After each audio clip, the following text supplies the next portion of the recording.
Hello, YouTubers. This is Janelle, the Urban Health Goddess, and this is this video series will be part of my conscious, healthy hair journey. So, in the past month or so December 2013, I have been really watching YouTube videos when on my free time when I come home from work, like a crazy woman. I have watched so many YouTube videos about women on their African American women on their hair growth journey, and the women who have reached waist length and hip length hair and just defied the stereotypes, and I am completely encouraged by it. And the reason I'm going to call this my conscious natural hair growth journey is because I've been natural for since I want to say about 2008, but I feel like I'm maybe like many other African American women out there who have been natural kind of by default. Like, I was tired of the expense of getting relaxers and things like that, and working a professional job that has a lot of hours. It wasn't ideal for me, so I've been wearing sew-ins and braids and things like that. And I would say I did my big chop, quote unquote, in 2010. I remember I had my braids out. At that time I was working for myself, and I was running an online business, and my beautician, I went to her for a deep conditioning treatment, and she was saying, you really have, the break line that you get for any ladies who have transition, the break line that you get, she was saying, this is really weak, I don't, if I cut it off, your hair will be short, I don't know what you want me to do. I said, chop it off, because I knew I was getting braids about 3 weeks later, and I knew I didn't have to go out the house every day and dress up and go to work, so the length didn't bother me. So I had my big chop in 2010, but I never consciously took care of the hair underneath, the braids. I would oil my scalp, and a huge mistake. I would, oil my scalp and, wash my scalp. Definitely always kept my scalp clean. So it'd be the buildup and dandruff and things like that, but never consciously took the time to learn about my hair texture, the best products for my hair and things like that. And watching these so inspirational, very inspirational stories of women who have grown their hair, 3 and 4 years. What is 3 and 4 years of your life when it's something you're going to maintain? It's nothing. Watching their stories of their, waist length, hip length hair, and it's beautiful. Different curl patterns, different textures. It's absolutely beautiful. It's very nice to see that. I would say, also for me, I have always had, kind of skin issues. So I've always, well, not always, for the past probably 5 years, been into Ayurveda, ancient Indian art form of medical and medicine practice, and aromatherapy. So I've known about essential oils and research essential oils for a while, and used many in skincare products that I use. So there are things that I have around my home that I can, upon further research, have found will be good for my conscious, natural, healthy hair journey. I want to say, I guess this would be my transition. At this point, I wear braids. I actually wear tree braids. For ladies who don't know what they are, there's different types of tree braids. But I have a cornrow tree braid, and it's where you take bulk hair, the same type of bulk hair you would use in a micro braid, not the jumbo bulk that you'd use for the big, box braids, but the type you would use for micro braids. And someone cornrows my hair, my fabulous braider. She cornrows my hair, and she draws out the strands of the bulk. So when it's finished, it looks like a sew-in, but it has the the installation of braids. And the one thing I really like about it, I was wearing probably a lot of sew-ins, and it made my hairline weak. And that's something it's coming back now that I'm consciously trying to go on my natural hair journey. It's something that's coming back. It would have come back sooner if I would have done the research sooner, but now it is. It has been a wealth of information. So I have I think I did 2 recipes on my blog yesterday or this month. I know this month. One for a solution to use as you take out your braids by each section. and it's a strengthening, I guess, I don't want to call it serum, a strengthening conditioner. And the second one is like, it's a pre-poo, post-braid hair mask. I've tried both of these things before. I really like them. The ingredients have worked excellent for me. Can't guarantee, because we have different hair textures, can't guarantee the same thing. One thing I've learned is, taking out your braids is kind of like taking off acrylic nails after you've had them on a long time and your nails have grown really long. Your nails are very flimsy and weak, and they need to be built up. They need to be strengthened. Same thing with your hair. It may be long. I think my hair is about, I have like 4 inches in some areas, 2 inches in others, because hair grows different rates in different parts of my head. So yes, I may have that, but if I don't do the correct things as soon as I take those braids out, I will lose a lot of growth. And I've done that time and time again, and that's why it was frustrating for me. I'm like, I see the growth, I'm excited. As soon as I take the braids out, it was great, but then due to my own ignorance, I'm jumping in the shower and getting it wet, and it turned into a matted ball. I didn't understand that I needed to strengthen and condition and do things to my hair before water ever hit it for it to be actually washed. So those 2 recipes have really helped me retain the growth that I have, and that's the thing. It's not that, 2014, if you see my other video, for me is all about growth. It's not about, that ignorant myth that black women's hair doesn't grow. That's a complete and total lie. Our hair grows. Many of us do not know how to treat and retain the growth and then nurture the hair that we have. I have to admit, I'm kind of obsessed, with my texture as I'm learning about it. I don't go for good or bad hair. I don't that crap. And I'm not, how do I say this? I'm not mixed by any extent of the imagination. We all are, in some way, have, if you're an African American and were born here, you likely have something in your bloodline that is maybe white, Caucasian, or Indian, or Hispanic of some sort, if your roots are in America because of slavery. So I will say my direct lineage is in no way of a mixed culture. My mother's African American, my father's African American. I would say complexion-wise, just clear up any who thinks, whatever. As I go along this journey, I am going to experience growth, and I know that. I have grown my hair out long before, but I'm going for gold. I don't know how long it'll take me, but I'm going for, waist tip length. My father's complexion is that of about Morris Chestnut Idris Elba, and my mother's complexion is probably that of like Sanaa Lathan, between Sanaa Lathan and Eve. Very attractive couple, married 42 years, thank God. Taught me great things, have taught me so much. And, my mother has a finer, I would say, hair texture. And my older sister more so adopted that, so her hair is fairly long, and she's been natural for probably about 10 years. But she started going to a hair care provider, or a beautician, who's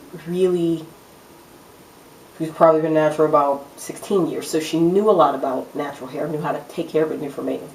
I, on the other hand, did not. So my sister has grown her hair and retained the growth, and it continues to grow. So kudos to her, and because she went to somebody who knew what they were doing. Taking this journey to me is very important because I want to be at the point where I'm very comfortable wearing my hair out, and it's as long as I want it to be. So this transition, I'll say it's a transition, even though I've been natural for 5 years now. This conscious, natural hair growth journey, that's what the transition is for me. It's about health, growth, maintenance. Being able to do all of those things. First of all, my hair needs to be healthy. Definitely want it to grow long, and then I want to maintain that length. Right now, as I said, I'm wearing tree braids, and they're actually getting taken out tomorrow, redone Thursday. So this is an 18-inch bulk. I really like synthetic hair for my tree braids, and the reason why is because to me, you can do so much more. I tried the, human hair. I tried Remy the first time I went, and it was ridiculously expensive a pack. And the labor itself is expensive, so why spend another couple $100 on hair? So for me, the Outre Batik is wonderful. This is actually Outre Batik bulk in the romance curl. I buy it online. You can usually find it between $7.99 and $9.99 a pack. I take about 5 to 6 packs, and that's because I like it full. And this has been in for, I'd say, about 3 months. And she does 2 rows of micro braids in the very back, so because I get the cornrow tree braids, so cornrow tails aren't sticking out the end. Tip for the ladies who want to do that: take out your micro braids about halfway point and just really work with and maintain your kitchen or the back of your hair. The reason why is because I did not do that and started taking them out the other day, and I think I got 2 or 3 that like completely ripped out my head. That didn't even hurt because it's such a tight braid, and it's such a small piece. When I was, I guess, doing too much maneuvering, it just came completely detached from my scalp. So I have a little bald patch back there right now, and that's okay. But the pieces the pieces of tree braids that I was able to take out individually, actually really showed growth, So just right now I'm trying to do treatments on those, and it's a small area, so it's very manageable. Do treatments on those to keep it moisturized and maintain that growth, keep it sealed, and then maintain that growth. Today I just ran out and got a different brand of bulk synthetic hair from a local beauty supply, and it's a 24-inch. It was not what I wanted but they didn't have the Outre Batik in the colors I want. I work in a corporate environment, so I need a 1B, 2, at most a 4 in the coloring. I really can't go outside of that realm just due to my profession. And they didn't have that. They only had like really out there colors. Colors I would love to wear, but colors that I can't. That aren't necessarily appropriate for what I do every day. And so I'm going to try that out. I feel it'll go great. Some of the things that I've also come up with is, this will be kind of interesting because my transition is with braids. I know there are some ladies that do the big chop and they're comfortable wearing their hair out there. There's some ladies that do sew and weave or braids when they do the big chop. I really like doing my, I'll say, transition or grow out with tree braids because you kind of get the convenience of a sew and weave. I can comb my hair. As you can see, it's loose. It's very easy to do anything, with its, strands of hair. The braid is only visible at the top, and you can't even see it then because my braider does a technique that gives me an invisible hairline, so you can't even see the beginnings of the braid. She's fabulous. And so for that, it's great. One thing is that I really am interested in also doing this video series because I believe there are other ladies who want to do a conscious natural hair growth journey. Maybe they're just transitioning away from relaxers. Maybe they also don't want their length out right now because it's not where they want it. I'm used to having long hair down my back because that's where I've always worn my weave.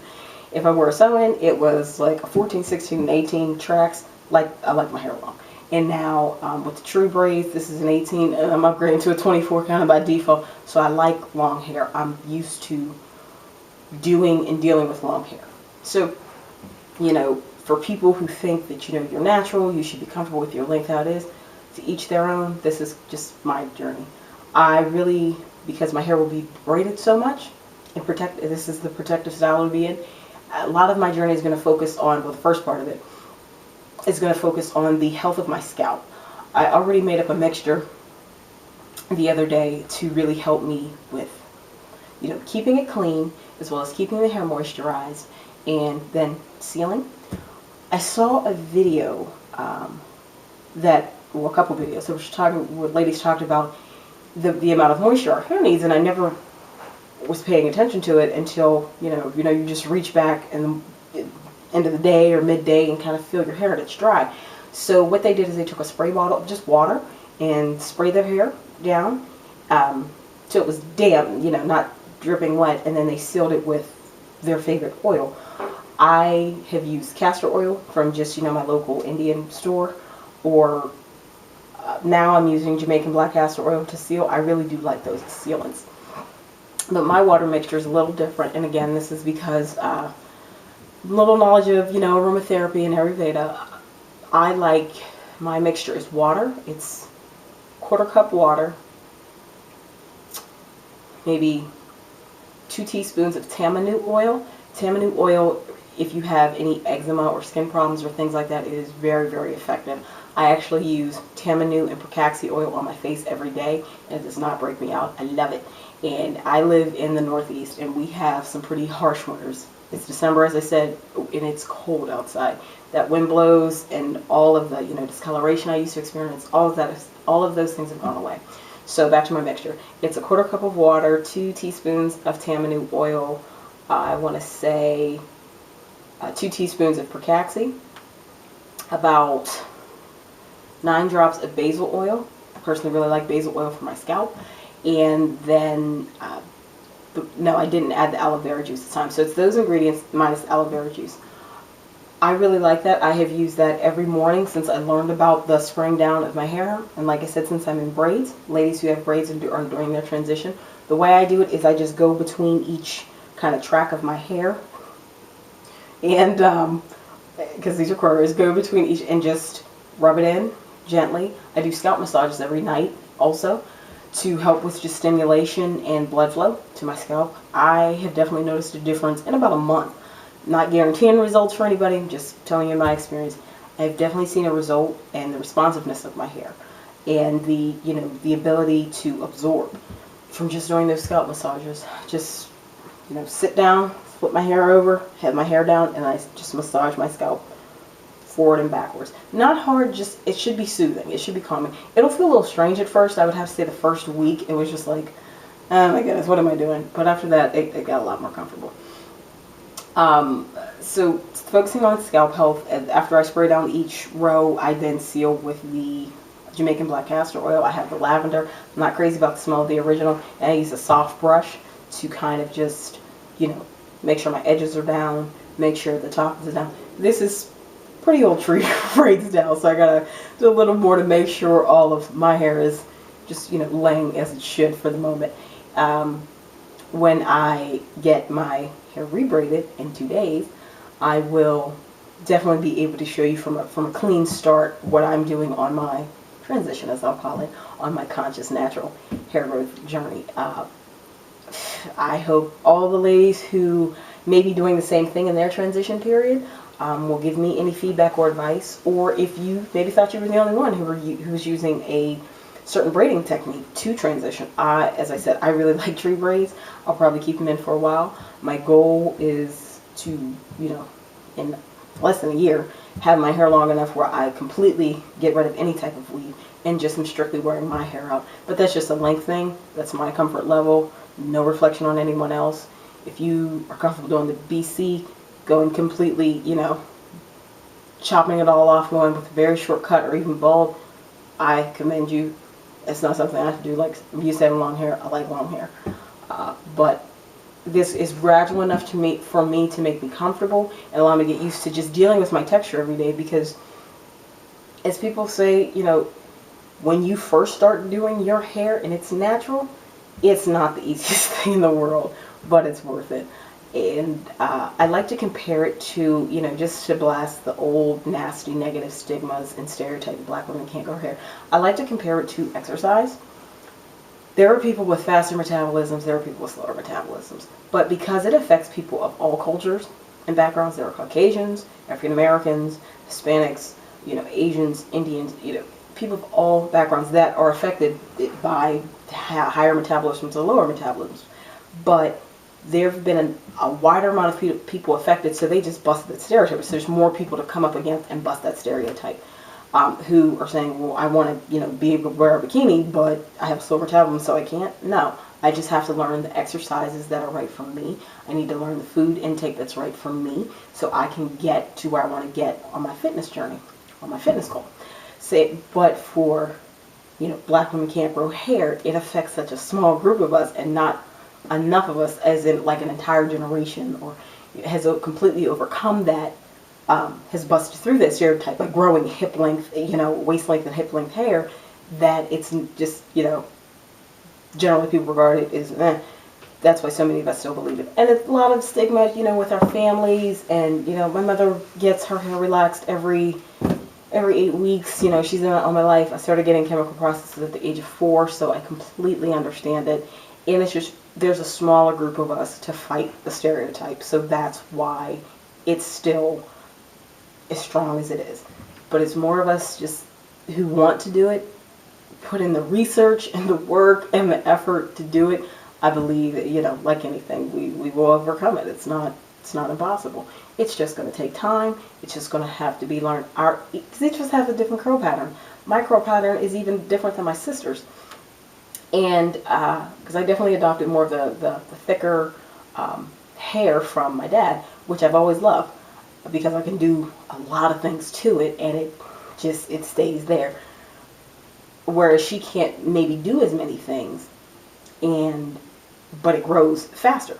Different curl pattern. It's a little finer than mine, so moisture goes through, gets to the ends a little easier, sealed in easier, and it grows faster. Where that's fine.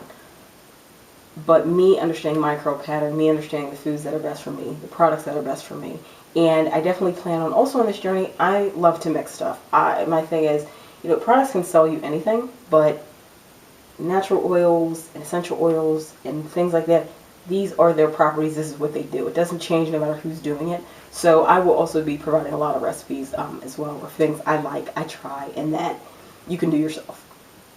So that's me. I guess this is intro to my conscious natural hair growth journey.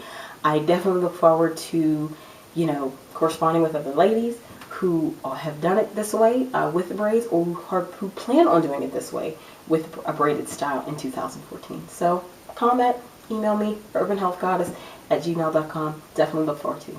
See you later. Bye.